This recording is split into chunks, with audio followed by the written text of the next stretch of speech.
자, 그렇게 이해하면 됩니다. 그렇게 이해하시면 되고, 오늘은 이제 이 동학이 이제 폭발하는 단계, 뭐, 이렇게 뭐, 사회에 대한 불만을 가지고 있다가 폭발하는 어떤 계기가 있죠. 너네도 뭐, 그렇잖아. 뭐, 불만이 있다가, 불만이 터져 나오는 어떤 그 계기는 있기 마련이죠. 쌓여 있다가 팍 터져 나오는 그런 순간. 맞죠? 그러니까 그게 이제 오늘 같이 보게 되는 1차 봉기와 2차 봉기에 대한 내용입니다. 그래서 동학농민운동은 크게 얘들아. 동학농민운동은 크게 2단계로 우리 나눠서 같이 얘기합니다. 보통. 알겠습니까? 1차 농민분기, 1차 봉기. 알겠습니까? 1차 봉기, 그 다음에 결과. 이렇게 한번 정리해 보고요. 그 다음에 2차 봉기. 알겠습니까? 요걸 이제 설명하면서 의까지 같이 해보는 시간. 뭐 내가 이게 오프라인으로 수업하면 너네가 또 대화도 하고 이러면서 좀 시간이 걸리던데 그냥 온라인 수업하니까 그냥 스르륵 얘기하다 보니까 빨리 끝납니다. 알겠어요? 이거 되게 많은 내용인데 사실. 알겠나요? 많은 내용인데 해보니까 뭐 그렇게 빨리 오래 걸리진 않더라고. 30분 내로 끝내주겠습니다. 알겠습니까? 그러니까 1차 봉기의 배경, 얘들아. 배경. 농민들이 이렇게 불만이 쌓여가고 있는 가운데서 폭발하게 된 결정적 계기는 고부에서 일어났습니다. 고부에서 일어났던 이 고부 농민 분기라고 봅니다. 고부 농민 분기가 이제 시작인데 이 고부라고 하는 지역 자체가 지금은 뭐 정읍이라든가 고창 지역을 말하는 지역이에요. 그 너네 나중에 한번 가보면 알겠지만 여기가 굉장히 곡창지대입니다. 부정부패 저지르기 딱 좋은 곳입니다. 알겠습니까? 풍요로우니까. 알겠습니까? 곡식이 되게 많이 나는 곳이거든. 그러니까 그 벌판에서 나오는 곡식을 갖다가 부정부패로 따먹고 있었던, 알겠습니까? 사람이 바로 조병갑이라는 사람이었어요. 조병갑. 다시 말하면 조병갑의 횡포 때문이었어요. 횡포. 자, 고부에서 농민들이 봉기하게 된 결정적 계기가 바로 이 조병갑이라고 하는 이 탐관오리 때문이었는데, 얘가 들어봤을 거예요. 얘가 이쪽 지방에 와가지고, 이제 뭐 풍요로우니까 복지 많이 나니까, 주로 이제 이런 것도 뭐 아버지 공덕비 세운다고 뭐 돈 걷어가고, 어머니 돌아가셨는데 뭐 조의금 안 낸다고 마을 백성들 괴롭히고, 알겠습니까? 그것뿐만 아니라 이 결정적 계기는 이거였죠. 결정적 계기는 만석보 사건.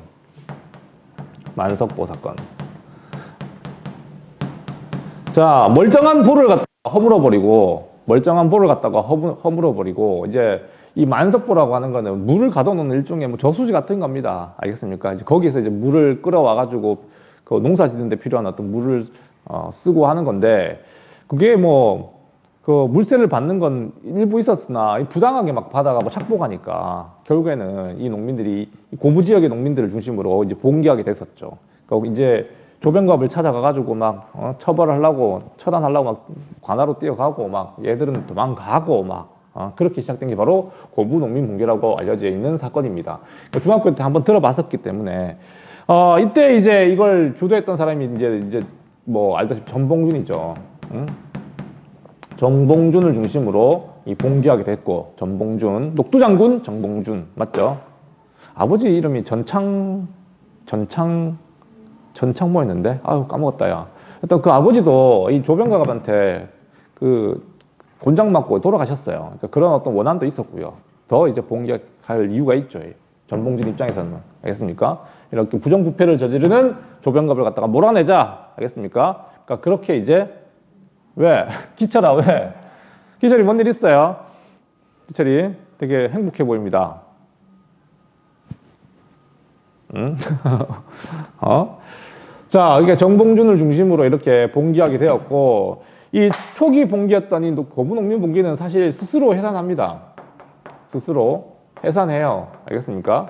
뭐 정부군하고 처음부터 막 싸우려는 건 아니었고 어쨌든 스스로 해산하면서 이게 이제 억울한 내용을 들어준다고 하니까 스스로 해산했는데 웬걸 정부에서 내려오는 안핵사라고 하는 건 얘들아 일종의 조사관 같은 거예요. 교과서에도 소개되어 있지만 그 수습을 위해서 보냈다고 나오잖아, 맞죠? 그 지역에 어떤 무슨 일이 일어나는지 조사관 같은 겁니다. 그 내려와가지고 했던 사람이 누구냐면 이용태란 사람이었는데, 이 이용태란 사람은 오히려 농민들을 갖다가 더 처벌하고 막 이렇게 하니까 더 분노하게 됐죠. 이해됩니까? 그래서 수술은 해산했는데 다시 얘네들이 더 분노하게 만들어가지고 다시 한번 봉기해요. 이게 바로 백산 집회라 부릅니다. 백산 집회. 교과서에는 그냥 백산에서 다시 모였다라고 나오는데, 이 백산 집회는 흩어졌던 이 수술 해산했던 농민들이 다시 열받아가지고 모인 집회입니다. 그러니까 이때부터는 본격적인 이제 농민 전쟁이 시작된 거예요. 손화중, 알겠습니까? 김계남, 이런 동학의 어떤 그 중심 인물들, 알겠습니까? 동학의 어떤 그 지도자들이 이제 본격적으로 참여하면서 이런 부정부패를 저지르는 탐관 논리를 갖다가 처단하기 위해서 분연히 일어서게 된 거죠. 이해됩니까? 그러니까 본격적으로 관군과 그 다음에 농민군 간의 이 전쟁이 시작된 겁니다. 알겠나요? 자, 대표적인 전투 잘 알아둡시다. 대표적인 전투.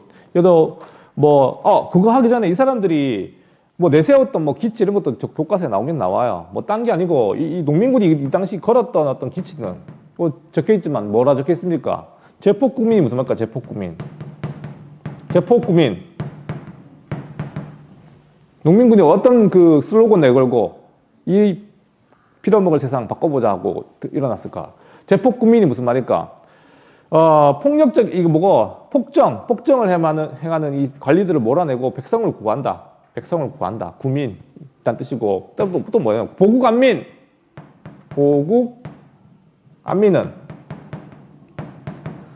나라를 지키고 백성을 편안히 한다.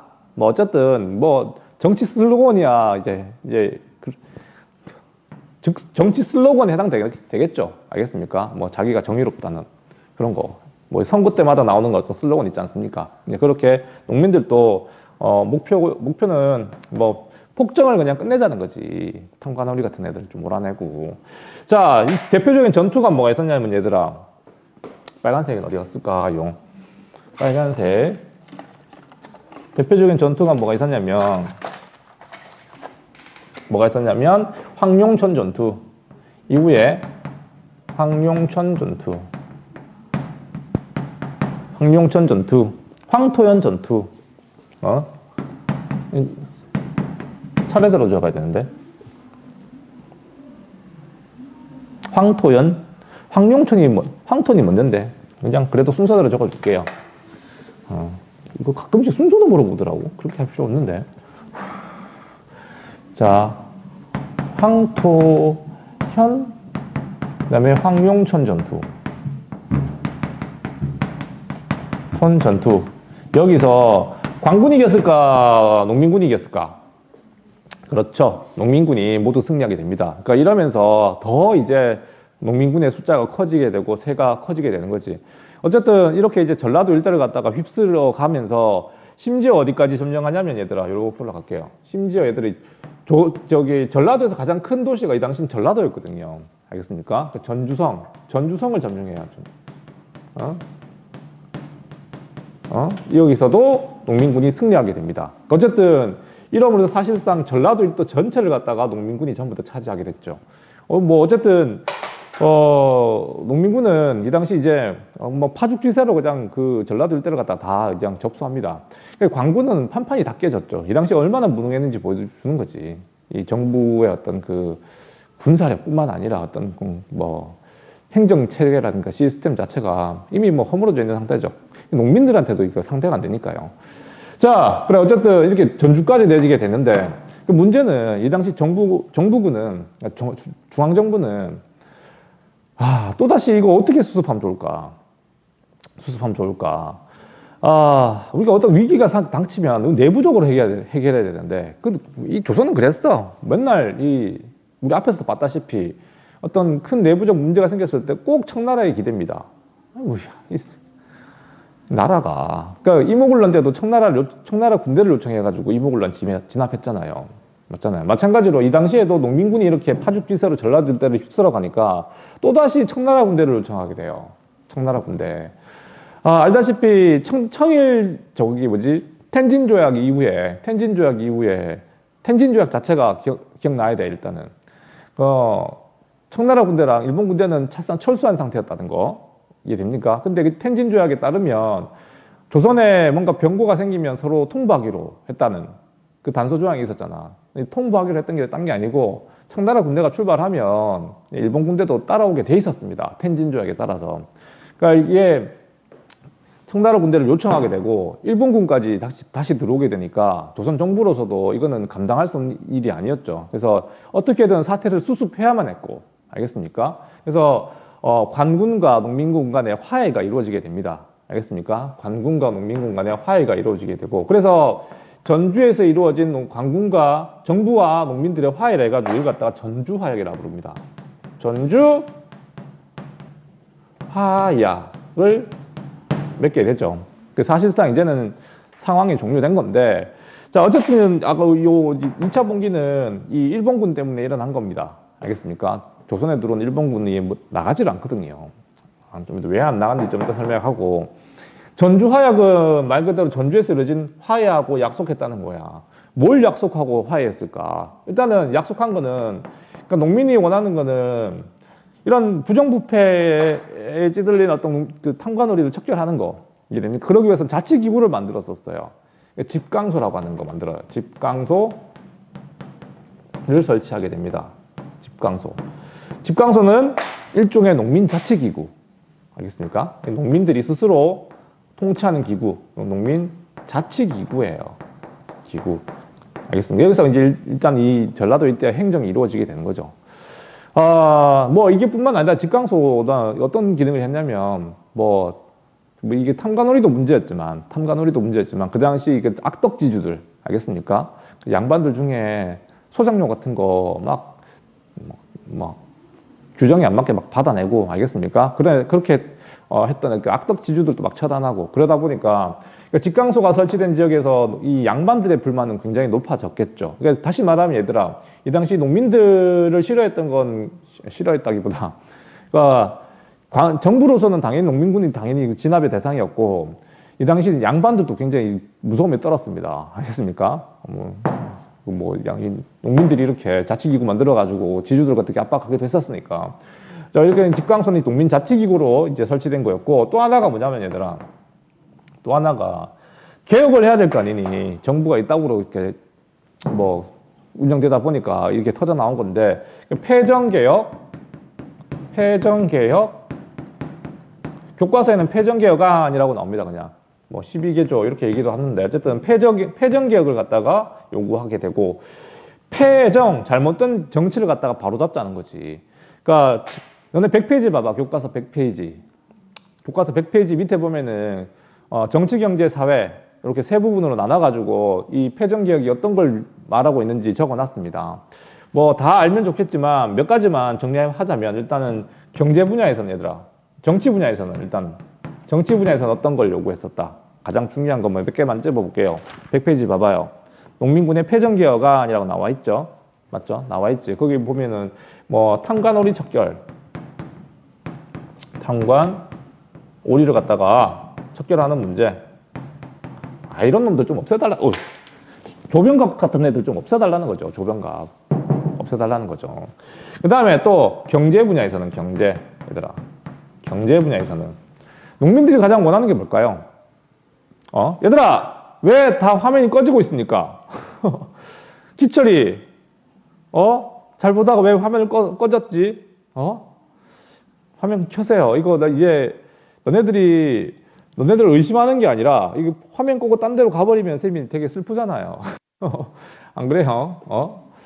가도 되는데 그래도 화장실 갔다 오고 이런 건 괜찮은데 그냥 끄고 다른 거 하면 되게 쌤이 슬프잖아. 아무도 없는데, 안 그래도 교실에 아무도 없는데 당신들 화면 속에서도 사라지고 이러면은 굉장히 되게 왕따 되는 느낌, 쌤이. 힘든 거 알고 있습니다. 이거 애들 어제 좀 모르겠다. 내만 느끼는지 모르겠지만 어제 학교 나왔다가 또 온라인으로 또 전환한다니까 더 피곤한 것 같아요. 안 그래요? 안 그래? 맞죠? 성준아, 그렇지 않니? 대답 좀 해줘. 그런 것 같아? 아, 그래. 맞죠. 나도 피곤하다, 야. 갑자기 온라인 하다가, 오프라인 하다가 온라인 하다가 왔다 갔다니까. 자, 계속 봅시다. 오늘 요거 해보니까 생각보다 오래 안 걸리더라고. 좀 빨리 맞춰줄게요. 알겠습니까? 어차피 우리 다 찍어놨었거든요. 뒤에. 시험 범위까지. 그러니까 난 쌤이 여유가 있어. 그러니까 쌤이 이렇게 막, 빨리 맞출 수도 있는 거예요. 잘했죠?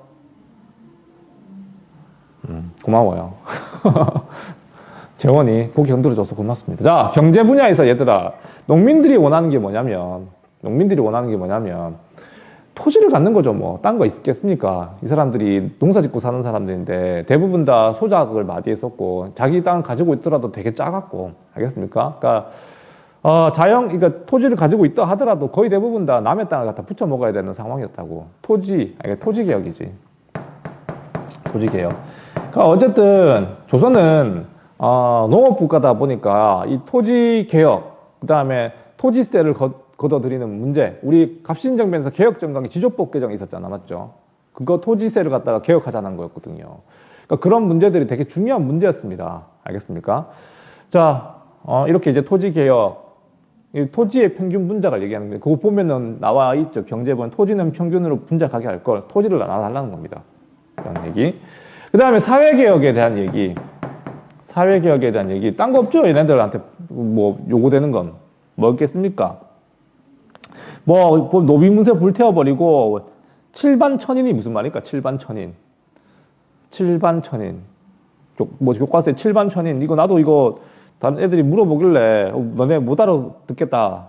할 것 같았어. 이 칠반천인이라고 하는 게 뭐냐면 조선시대 때 사실상 그 천민칙을 받았던 직업이 7개가 있었거든요. 직업이 7개. 뭐 뱃사공, 그 다음에 뭐 또 뭐 있니? 무당, 승려, 그 다음에 뭐 기생, 다 천민취급을 받았거든요. 그런 그 칠반천인, 알겠습니까? 그러니까 그런 사람들의 그 처우를 좀 개선해 달라는 거지. 알겠습니까? 그러니까 사회는 이렇게 신분제 개혁이죠. 뭐 이것도 신분제를 개혁하자는 거. 뭐 아예 뭐 양반들 다 없애보자 이게 아니라 최소한 이렇게 노비제 같은 경우는 노비제는 폐지해 달라 하는 요구들. 여튼 이런 어떤 사회적 요구, 직강서 설치하고, 알겠습니까? 중앙정부의 어떤 부정부패도 좀 덜어주고 하는 요구들을 갖다가 전주화약을 통해 가지고 요구했던 겁니다. 알겠습니까? 자, 어쨌든 이렇게 1차 농민봉기가 전주화약 이후에 진정되는 모습으로 전개가 됩니다. 자, 그런데 얘들아, 어쨌든 자꾸 어쨌든 되게 많이 하는 것 같아. 내가 말하면서. 맞죠? 이거 좀 고쳐야 되겠다. 내가 동영상을 보다 보니까 나도 이제 한번 쓱 보거든요. 그러면 내가 말하는 것 중에 되게 거슬리는 게 되게 많이 보여요. 뭐 어쨌든 이런 거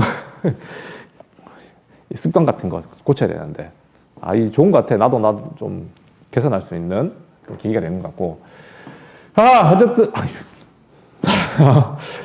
그래서 이 청나라 군대와 일본 군대가 사실상 다시 돌았단 말이야. 알겠습니까? 이 조선 정부가 청나라 군대를 불어들이는 바람에 일본 군대가 1+1으로 따라 들어왔고 이 전주 화약을 맺으면서 상황은 종료됐지만 일본군이 떠나지 않으려 그럽니다. 그러니까 일본 애들이 왜 우리나라가 떠나지 않으려 하냐면 조선의 이런 불안정한 어떤 정치 체제 때문에 동아시아 질서가 위태위태하다고 하는 논리.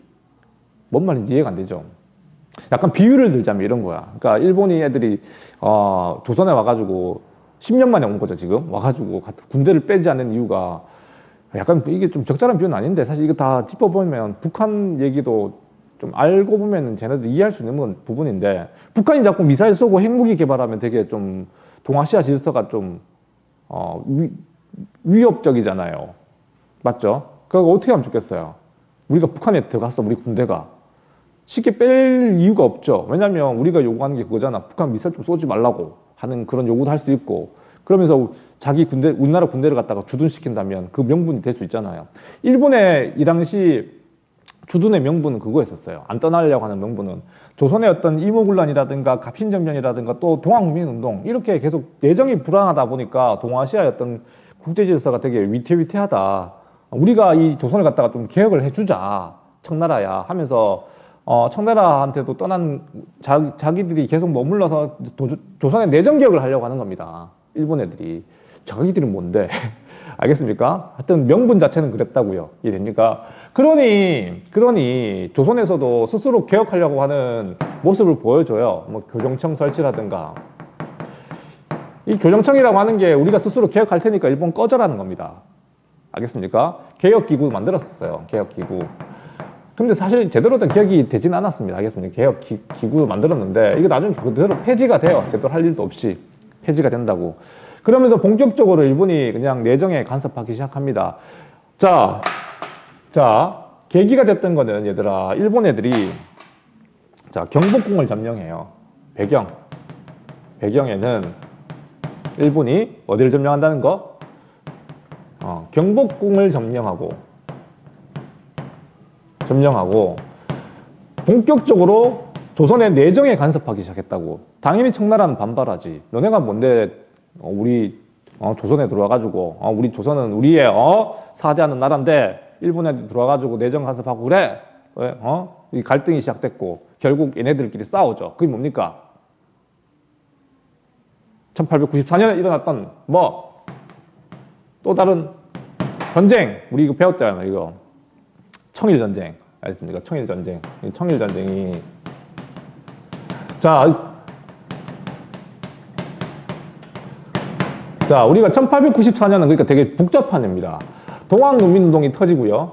청일전쟁이 발발하고요. 이와 동시에 조선 내부에서는 가부개혁이 실시가 되고, 그러니까 이 1894년은 세 개의 사건이 겹쳐 있는 해라고요. 되게 복잡합니다. 그래서 다음 시간에 우리 배우게 될 가부개혁도 청일전쟁을 배경으로 진행되고 있는 거야. 그래서 청일전쟁이 어떻게 진행되냐에 따라 가지고 1차 가부개혁, 2차 가부개혁, 3차 가부개혁, 뭐 중간에 또 삼국간섭도 있었고, 그러니까 되게 복잡한 게 많이 들어있는 그 시간대가 바로 1894년입니다. 그래서 되게 공부할 거 많습니다. 1894년.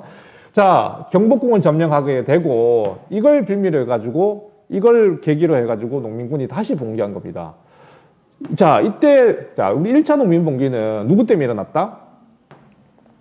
탕과놀이의 행포. 알겠습니까? 조병과 같은 탕과놀이의 행보 때문에 고부 농민봉기가 발생하게 되고, 이렇게 이제 진행된 건데, 자, 전주 화약 맺고 난 뒤에 광군과 화해했으나 다시 봉기하게 된 이유는 일본군이 경복궁을 점령하면서 내정 간섭하기 시작하고, 알겠습니까? 여기서 분연이 일어났던 게 바로 2차 농민봉기. 알겠어요? 그러니까 이때는 이 동학 전 세력이 전부 다 봉기예요. 알겠습니까?